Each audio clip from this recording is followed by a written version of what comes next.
મારું નામ છે Bhavesh Tak, diamond worker union vice president. છેલ્લા 10 મહિનાની અંદર જે સુરતને વિકાસની અંદર જેનો મુખ્ય પાયો છે અને સુરતના ગુજરાતના આર્થિક ઉદ્યોગમાં જેની ખૂબ મહેનત છે, ત્યારે સુરતને આવી જ હરણફાળ જે વિકાસની અંદર જેની ખૂબ જ મહેનત છે એવા રત્ન કલાકારો છેલ્લા 10 મહિનાની અંદર 44 જેટલા રત્ન કલાકારોએ આત્મહત્યા કરી છે ખાલી સુરતમાં।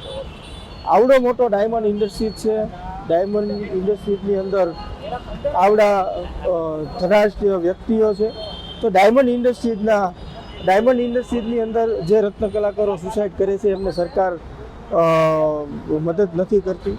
ત્યારે અમે હમણાં જ બળવંતસિંહ રાજપૂતને શ્રમ અને રોજગાર મંત્રીને મળ્યા હતા કે રત્ન કલાકારોની પરિસ્થિતિ ખૂબ જ ખરાબ છે।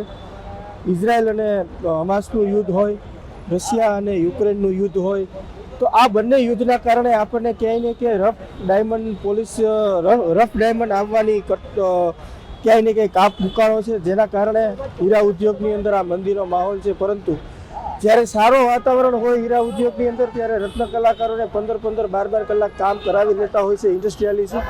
તો આ બાબતે સરકારને પણ રજૂઆત ઉદ્યોગકારોએ કરવી જોઈએ કે રત્ન કલાકારો અત્યારે ખૂબ જ ગંભીર પરિસ્થિતિની અંદર પોતાનું ગુજરાન ચલાવી રહ્યા છે, તો એમને મદદ કરે અને કોઈ એવી યોજના કે આર્થિક પેકેજ જાહેર કરે જેથી કરી આવનારો સમયની અંદર આ આંકડા આપણે ઘટાડી શકીએ અને રત્ન કલાકારોના કોઈ પરિવારમાંથી કોઈનો ભાઈ, કોઈનો દીકરો કે કોઈનો પતિ ન જાય એ બાબતે સરકારને ધ્યાન દેવું જોઈએ એવું મારું માનવું છે। છેલ્લા 10 મહિનાની અંદર 44 રત્ન કલાકારોએ સુસાઇડ કર્યા છે, એ માત્ર સુરતમાં।